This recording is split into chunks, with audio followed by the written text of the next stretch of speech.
And we're live. We're live. We are live. All right. So we are a couple minutes behind just because Emily's a busy person. And I had to try to figure out how to get the internet working right. So I've got to get hardwired in. So hopefully we don't break up too much on everybody today. But I wanted to introduce everybody, and I'm going to adjust our screen a little bit so everybody can see you better. So I wanted to introduce everybody to Emily Crooke. You have, if anyone has been on LinkedIn, they've seen your face. They've seen you come onto their screen. They've seen you pop on because you just organically suddenly popped out there. When no one was really doing video on LinkedIn, you started doing video.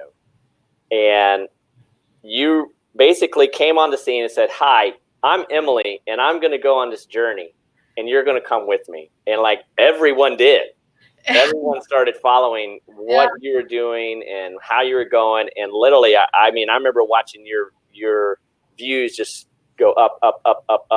And it was amazing. So I wanted everyone to just get to know you a little bit more than they already do, because you've been an open book on social media. So everybody really knows you. Everyone knows me. They see me for the first time and they're like, "I know all about you. I know you know nothing about me. But I know you're all the nice I know. And it does that, because you just put it out there, let everybody know who you were, and to see you just organically get so much following. People like myself are like, "Man, no one follows me." That's not true. So you're like, wow, And so it's amazing to people to see how you've been able to obtain a large following, and then you've also learned things along the way. So I'm just going to just kind of hand it over to you and let you introduce everybody to you, because I mean you've done so much, and again, there's so much to you with the fitness and what you've done with where you're going in project management and how you've helped create products, and there's so much. So let's just start out. Where do I even start? So I went to the University of Florida. So to all of our Gators out there watching, go Gators. Go Gators. Yes. I got my undergrad in business management, and then I minored in Spanish. Así que yo hablo un poco español. And then I further went on to get my master's in international business. But during that time, I've always been like a huge entrepreneur as well as a huge fitness goer. And so before I even started my journey on LinkedIn, I was known in college as the girl that did those fitness competitions. So I was at the gym every day at 5 a.m. because every book I read said that's what you got to do to be successful. And I was like, Roger, that's what I'm going to do. And I guess to kind of segue into my journey on LinkedIn, I started my first video. I was laying in my bed. I had no clue what I was doing. And I don't know why, but I was like, I'm just feel like doing a video and let's just document my journey. At the time, I was in mortgages for the first time. So I was like, I'm going to be the first 8-figure earner at 24 years old. So I figured it would be cool if someone saw my first video. That was the thought that was inside my head. So here I am on my bed talking to my phone for a minute. And then I posted on LinkedIn, first post I've ever done. This was about 2 years ago. And I think it got over 1,000 likes, like 100,000 views, and hundreds of comments. And I was like, what? What did I just do? And from there, my whole purpose on LinkedIn was to promote positivity and motivation. And my purpose wasn't to grow a following, because I've never had really a big following on any social media. But little to my surprise, over the course of a few months, I went from like 0 to about 40,000 followers. And we created like a really awesome sense of community. So that's a little bit of my LinkedIn journey at the beginning. And then I guess to target my fitness side, going along with me competing for a few years during college, I dove into the realm of e-commerce and selling my own fitness guides and video-based programs. And that was my first own business where I created my own product. Targeted to sororities all across campus, made a couple $1,000s like every month for about 6 months. And I was like, I'm just like killing it. This is amazing. So that was my first business venture. That's awesome. I didn't know you did. I didn't know you had done the fitness videos and stuff out there and make it. Yeah, you're rolling in it, especially college money. Oh my gosh. Well, see, and I never even spent any money. I wasn't your typical college student. I never partied or anything. I sold my biggest product. I think I made $6,000 in 1 month. It was a 21-day fitness guide to become to get your bikini body ready. And so I sold it 21 days before spring break. And I thought that was convenient for all the sorority girls. So for 1 week, I went to every single sorority girls dinner, like every single day, Monday to Friday. And I made my own little website, like a free thing. It looked awful. Like it did not look official at all. But I was like, it does a job. I sold it all through a private Facebook group. No cost to me at all other than my time. And I was extremely surprised by the outcome. Yeah, just getting out there and making it happen. That's the biggest thing. Yeah. Entrepreneurship, you got to, if you want it, you go get it. That's how it is. And you can't be afraid to fail. And any sense of fear, I know, like, held me back. And I was so nervous. I was like, what if no one buys this? I remember, like, staring at my phone. I had the registration open for, like, 3 hours. And I was like, oh, my gosh, calling my mom. No one's going to buy this. I totally just embarrassed myself for a whole week in front of all of the sorority girls across campus. But you just kind of got to put yourself out there and see what happens. Yeah. And that's then, kind of what you, it's kind of what you did with the social media side too. And you all of a sudden, boom. Yeah. And one thing I had to remind people about, because people see me now and they're like, how did you create such a big following? Well, they see me right now at this one point in my life, but they don't see the past. Now it's been about 2 years since I've been posting, and it's basically like you're watching a TV show. So you'll watch your first episode, and let's say you're not the biggest fan of these characters, but as the season progresses, you like start to get emotionally invested into their lives and you want certain outcomes. Well, basically that's the best analogy I could use to what I did. But rather than creating a character, I was literally being authentically myself. And I think that was the biggest differentiator, because we're surrounded by social media and we see a lot of these highlight reels where I would be, authentic with, I started mortgages. Okay, I'm not doing mortgages anymore, and this is what I'm doing. Oh, here, I failed at this point. Here's a huge struggle that I overcame. So I just wanted to be completely transparent, and that was my big message. Yeah, and I think that resonates more than anything in trying to gain a social media exposure and getting a good following, is just trying not to paint the fake image, just paint the real image. Is that people want to see the real you, and people like to understand who you are and like you for who you are. And so when you try to present you the best you or the best of everything, you lose folks because you don't seem as authentic for people to follow you.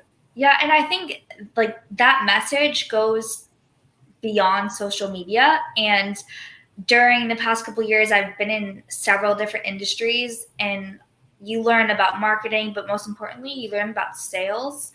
And they're one of the reasons why sales individuals get bad reps is because they're always like pushing and they portray this life where they're driving a McLaren, they're living in this crazy house, but in reality, you don't know what's really happening. Yep. Like the more authentic and the more real you're going to be, that's where you actually gain these connections. And everyone says business is about building relationships, and the best relationships build on the foundation of trust. And so without being truthful to yourself, how do you expect to even get a relationship and then thus get business from another individual? Yeah. And in today's world, especially with the COVID thing, it's almost hard to be able to be in front of people physically anymore. Mm-hmm. And so now we're really having to get into this digital age of being able to be authentic and using social media and leveraging all the tools so people can get to know who you are and be able to network through these means. And a lot of folks are starting to catch on to that and almost forced to now to be able to do a lot of business this way. And, for as big of a network that you've built, when you started on your LinkedIn journey and your other social media platforms, I mean, I was just watching your growth, and as you learned and watching you learn as you go and seeing you get, I see a lot of people that get a lot of followers, and then it's hard to keep up with all of the interaction you're getting and trying to balance that out with your life and everything. Like, how did that work out for you? Because you have I think LinkedIn maxes you at 40,000 or something like that, but then you still got people just pounding you with messages constantly. Yeah, well, so LinkedIn maxes your connections at 30,000, but the amount of followers, like the amount of people that could actually press the follow button and follow you, is unlimited. Got it.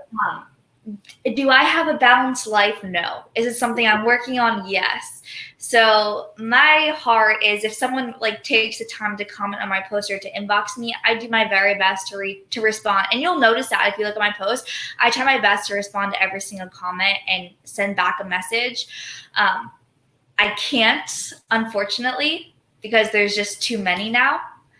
But I wouldn't be the perfect example of what balance looks like.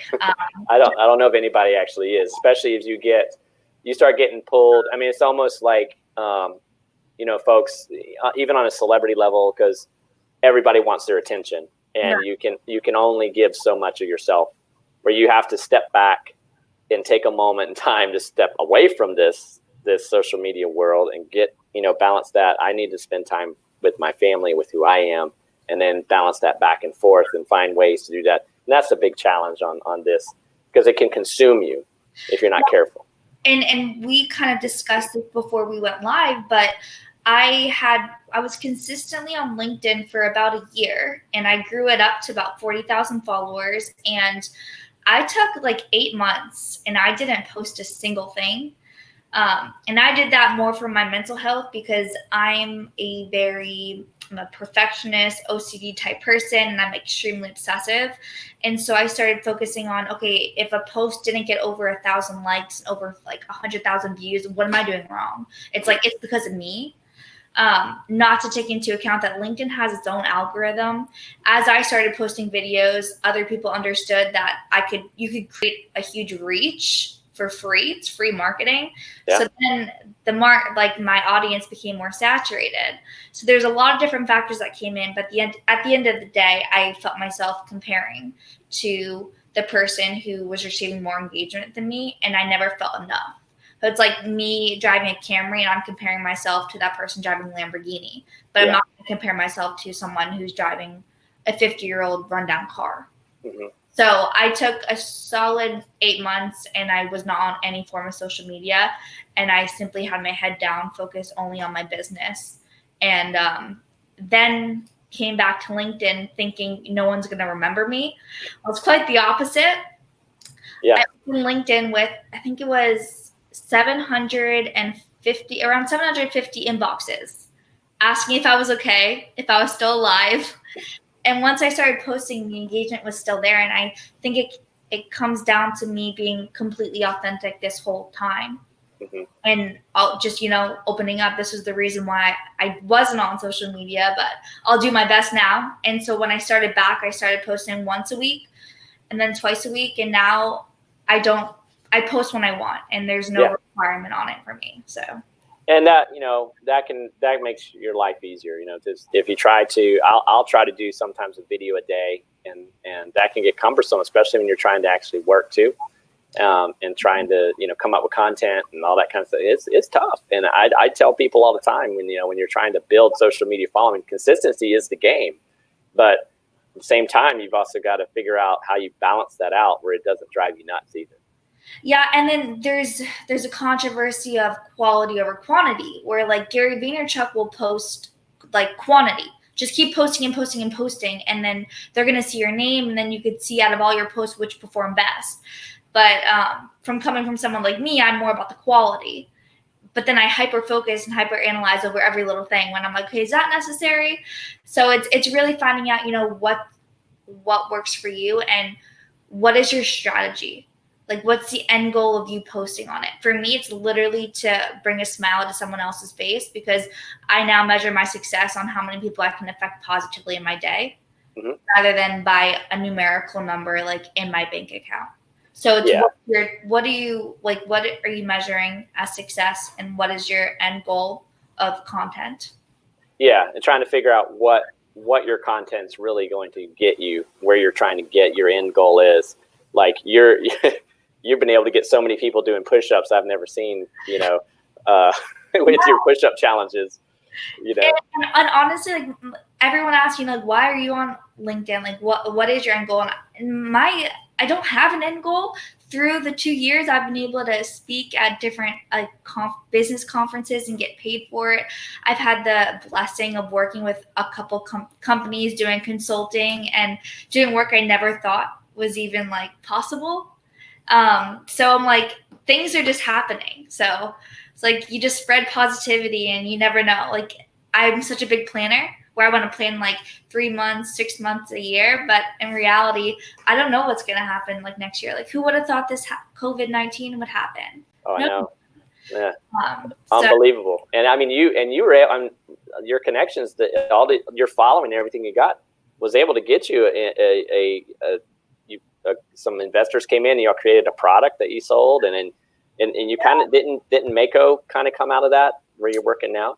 Yeah, so the job that I have now, it's a medical company based out of North Carolina, and I was put on a team to be the lead of a nutritional DNA product, which is like one of those at-home genomics tests that are going pretty viral. So this is what we created, but it was cool because this is like another product that I was on where we started off with just an idea. There was nothing on paper, just discussions and people talking.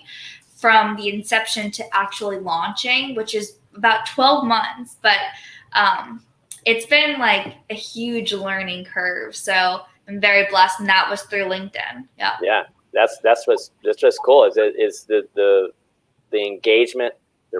They got to see you. They got to know who you were. They said, "This is someone we want to get to know. Let's reach out to her and see if we can get her to come on our team." And boom, there you go.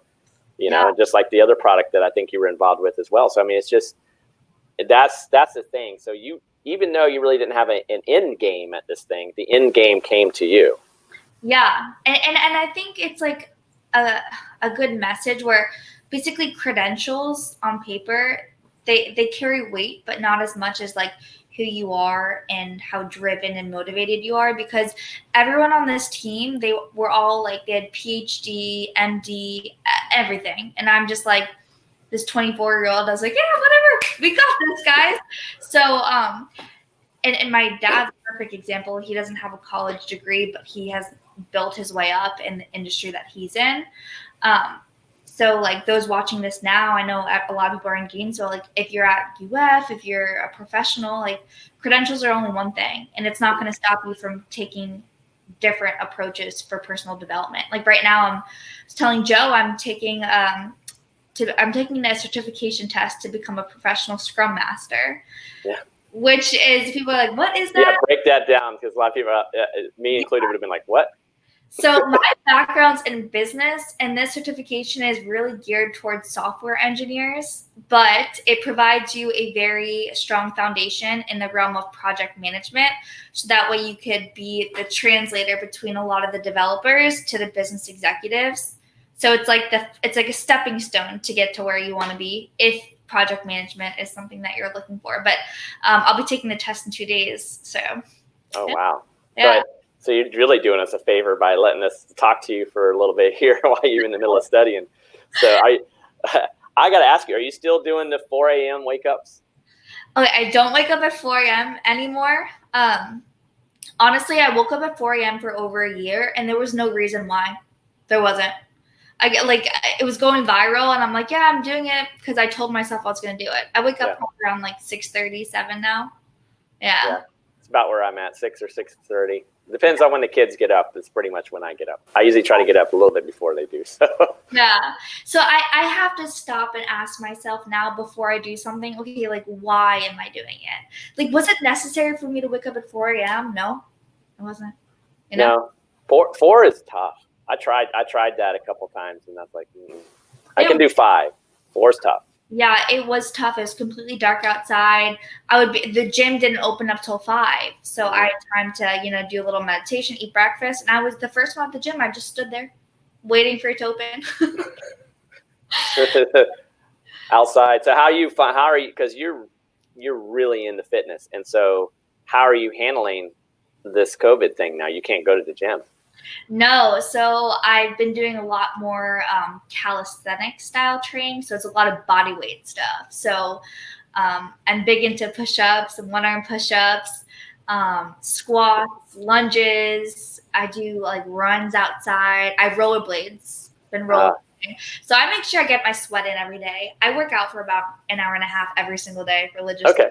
So you're still getting it in. As I know a lot of folks are struggling, trying to figure out how we're going to do this at home. And some are more hardcore trainers and they need the weights. And so they're trying to figure out what they're going to do.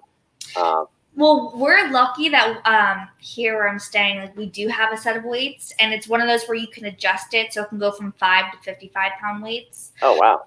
But when I was in college, there was like a hurricane, and so I remember the gyms were shut down for like a week. So I went out to the grocery store and I got gallons of water, and I started using that for weights on each hand. Yeah. I was carrying a chair at one point and doing walking lunges. So I think people are struggling with the motivation, because when you're stuck at home, it's like, okay, well, there's a big bag of Cheetos right there, or I can go for a run. Short term, the Cheetos sound better, but long term, the run's going to be better for my body. So it's those little decisions that start you down one way or the other. That's why I recommend get your workout done in the morning. You don't have to think about it. Yeah, done and over with. Get up and get it moving. I've fallen off drastically and I've got to do it bad. But well, and we're lucky that we live in Florida too. Yes. Yeah? Yes. I mean, it's beautiful. I'm sitting outside. I mean, that's the thing it's just it's beautiful. And it was raining this morning, but in Florida, rain's gone pretty soon. You know how it goes. Yeah. Yeah. So I really appreciate you coming on and sharing a little bit about you and kind of how you used social media and kind of how it went with you and how it's continuing to go with you, because like I said, since you've come back, you kind of come back out again on social media, and it was interesting to see how fast it just started picking back up for you. And that's where some folks that may have done pretty good consistently on social media, and then they fell off because they got busy and they're like, oh, I got to rebuild all this again and see if I can get a following. You're a good example of like being able to step back for 8 months of just being gone. Because I remember I was like, man, she's like gone. Yeah. And during that 8 months, I've seen others that have really just taken what you like, kind of your design, and just have accelerated with it. And then you came back and boom, you've got people just following. But now I think you've learned a lot of like how I need to balance this, where it doesn't just absorb and take over where you're staring at how many likes I got and how many things do I have, where you don't have to worry about all of that, and that right there is a tip from you that I think everyone needs to take into consideration in social media exposure, is don't dwell on the likes, the views, and all that stuff. If that one didn't go, it didn't go. Yeah. There's always going to be another one that you can do. I think numbers are hard, especially like when you're coming from a very obsessive person. Like, let's say the number on the scale, just numbers in general are not the best measures for success, if for some people, like myself included. Yeah. So, but yeah, I kind of related to like working out. Let's say you work out for a couple years and you had an injury, and you take 8 months off for an injury, and you don't want to come back. It's going to be hard, but you'll be surprised. Like once you get that momentum again, it picks up right where you left off. So yeah. Yeah, and that's the thing. It just keeps rolling along.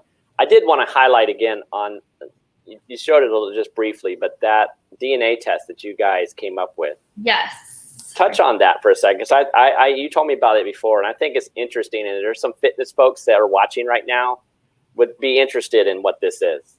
Yeah, so this is pretty cool. It's one of those at-home tests. So something you simply order online, and it's a swab. So you just swab the corners of your mouth and you send it into our lab. And what it does, it tests how your genes interact with each other. And from that gives you a detailed recommendation of how much of each micronutrient your body needs in order to like live optimally, to perform at your peak. And then we have 2 tests. This one's the advanced nutritional DNA test, which is the most popular. And then we have another one for those who are pregnant, plan to be pregnant, or have just had a baby and are now lactating, because their body needs different nutrients as well. But I've always been so passionate about fitness and nutrition, and the fact that every individual, we're all so unique, and keto works for some people, paleo works for some people, but what your body says about your nutrition is what you could believe. So this just gives you like a solid blueprint of these are the nutrients that your body needs to thrive. And that's a good idea. Yeah. So you could help map out, okay, I need to eat this way and probably work out this way. And also if for a pregnant woman to understand the key nutrients that she needs to be able to optimize the nourishment for her baby. Exactly. Yep. So it breaks down every single micronutrient, and there's a detailed summary as well as like just a simple summary for the average person to understand. But I think it's cool to have both, which we provide. And so let's say it'll say vitamin C. The average person needs X amount, but your body, Joe, you need this amount. And you can get this from X amount of oranges or this amount of strawberries. It gives you examples, as well as it tells you how your genes interact with each other. Should you focus on rigorous training, weight training, or more cardio-based training? So it's an ongoing research for me, but it's the study of nutrigenomics, which I have been extremely fascinated about. So, yeah. Yeah, I could see you totally diving into that for sure. Yeah, there's so many technical terms, but I know a lot of people don't understand, so I'm trying to like translate them into layman terms. But wow, it's the science behind, like, our bodies are incredible. They are so amazing. When my wife got pregnant and just seeing the whole process just in that, it is amazing what the body can do. And on the fitness side, there's a whole nother gamut of that. It's just it's amazing. So that's a really interesting, and it's neat that you, through LinkedIn, were able to get connected with a company that creates this kind of stuff and be able to help develop that product from start to finish. And now it's sparked your interest and your passion for project management because you've got to experience it to get to the next levels, and that get your certification. And then I think from there you get to that you have to have at least 3 years before you can get to even to the next level of certification. Yeah. So, and that came from your social media exposure, to help open the door for you. And never in a million years, if you asked me a year and a half ago, I wouldn't have thought I'd be doing this. Yeah. So, I mean, that's the beauty of this. You get out there, be real, be who you are. And like you, unlike, the kind of out of characteristic for you, because you like to plan, but you really didn't have the end game to your social media exposure. It just kind of happens. So you still had the end game was what you ended up in, and how you've been progressing you through life basically for yourself. So I think also too, like for those watching, if those who don't have a social media platform, and let's say that's not something that you're really interested in building, we could all use social media to connect with someone to get that next business meeting or recruit that next individual. And so on that terms, I think that it's important to differentiate yourself. So now, because I'm flooded with inboxes, I'll reach out to the people that like send me video messages, or they think of something differently, send me like messages in my PO box, like a handwritten note. So just thinking differently. I reached out to the CEO of a big fitness company the other day. I didn't think he'd respond. I started the video with a backflip, and then it was like a short 10-second video. Hey, I would just love to hop on a phone call with you. Invited to his office. So it's like just thinking differently. Yeah. See, the backflip. I would, if I did it, it would be the end of the video. But that I've seen you do those on LinkedIn, and those shoot through the roof because it's different, And so that's a. I mean, it's, again, putting yourself out there, being different. You want to get the job. You want to change your life. Don't like what you do right now. Then especially right now is a great time to learn how to be digital and virtual. And so, and you've been a good example of that for folks to watch. So I don't want to kill you on your time here. I think we're hitting 30 minutes now. So, but I appreciate you coming on to my little show that I have. And my whole purpose of this is to let people meet folks like you, to help people who have businesses that want more exposure and talk about what they do. And also it's just to learn more in general, just to talk and because we're all stuck at home and we can't talk to anybody anymore. So we need to social interact somehow. So, so I super duper appreciate you coming onto the show with me. and that we'll be talking again, I'm sure, again as you progress and people are going to follow your progression. And I'm glad to see you back on LinkedIn, so then it helps me keep up what's going on with you as well. Yeah, so. No, I appreciate you having me. And then if you or any of the viewers here have any questions, I'd be more than happy to answer them. It just might take me a little bit of time, but I'll be more than happy to do that. Well, they just send you a backflip video, and maybe they can catch you quicker. There you go. The headline, I saw you with Joe, and I'll be okay. That's there it. You go. There you go. I saw you on Joe's stupid show. And that'll get their attention. So yeah, anyway, I'm gonna wrap it up and let you get back to your work, as I know you were on a call right before this one. So, and I'm sure you probably have another one right after this one. So, yeah. So give you a couple minutes to your day so you can catch up before your next call. But if anyone wants to find you, they can find you on LinkedIn. I think, do you still have your website up? I do. Yeah, it's still up. Yeah. Okay, so there's ways to connect with you that way. And if you don't get back to them immediately, just understand there's a lot. It's nothing personal, but it just keep persistent.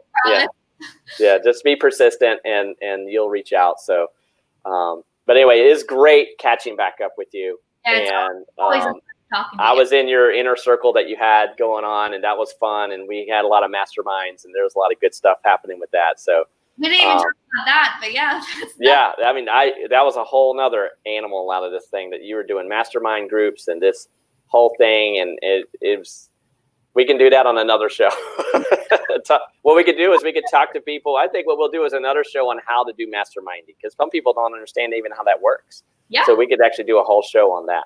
So, so we'll knock out another 30 minutes on that one. So, all right, Emily, thanks for coming on. And again, good to see you again. I'm glad things are going good, and I can't wait to see where you go with the project management stuff, because there's so many places you can go with that. It's going to be interesting to see the projects that you get in charge. Yeah, I'm excited.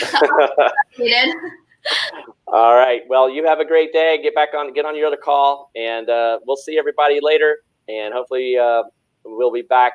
And actually, I'm going to hopefully have Ben on next. Yeah, so that'll be awesome. That's going to be a good one, guys. You'll definitely want to meet up. You want to hear his story, because Ben Brookhart is an amazing guy. Yeah, amazing guy. Wonderful man. So you send me the date of that one, because I want to be watching that. Yeah. Oh yeah. Boom baby. Yes. Boom baby. All right. Well, I'm gonna let you go, and thanks for being on. And we'll talk to you. Everyone else. We'll talk to everybody soon. Thank you. Bye, everyone. Bye.